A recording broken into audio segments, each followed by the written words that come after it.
Hi kids, today's story is The King and the Magician. Once upon a time, there was a humorous and strange king. No matter how many times he told people to do things, they would never obey or listen to him. As he was also a peaceful and polite king who didn't want to punish or detain anyone, which ended up with no authority. So the king calls his men, asks them to bring the greatest magician. When the old magician appeared in the king's court, the king asked him to come up with a magic potion that would make people obey his orders. He tried his best and cast 1,000 spells and made just as many as potions possible. And in return, all his efforts produced some remarkable results, like a fighting monkey or a dancing cat. Ultimately, he couldn't find a spell to make his people obey. One day, a young, educated, and intelligent boy who was passing through heard a group of villagers gossiping about the king's problem. He thought for a while and rushed to the palace. He said confidently, "My dear king, I know your problem and I have a solution to it." The king's eyes sparkled and he seemed excited. "Okay, so what is the solution?" The young boy gave him two colored pieces of parchment, of which one was blue and the other one was green, with incredibly beautiful handwriting. "These are the two spells that I have prepared for you, Your Highness.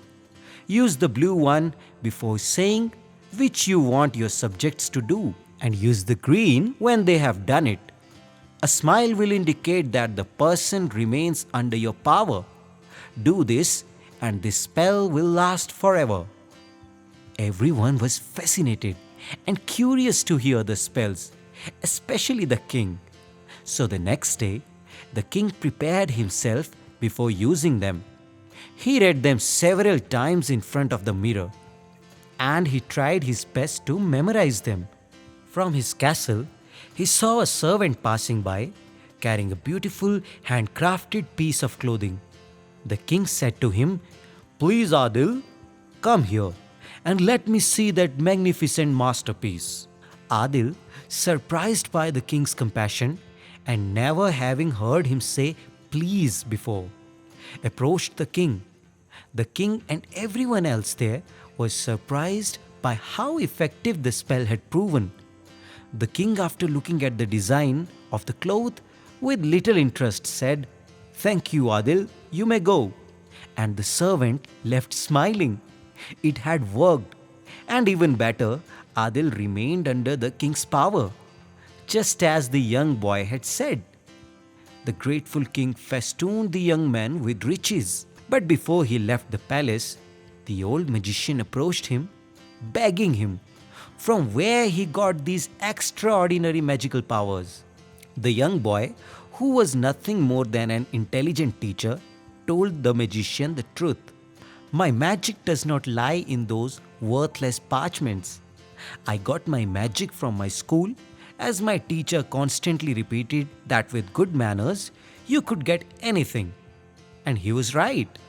Your good king only needed good manners and some politeness to get what just he wanted. The magician, understanding the truth of this, spent that night thinking deeply and shattering all his magic junk. He created a room for good books on manners, ready to continue educating his blunt and rude king. So kids, moral of the story is, good manners accelerate meaningful communication with others and enhance good knowledge.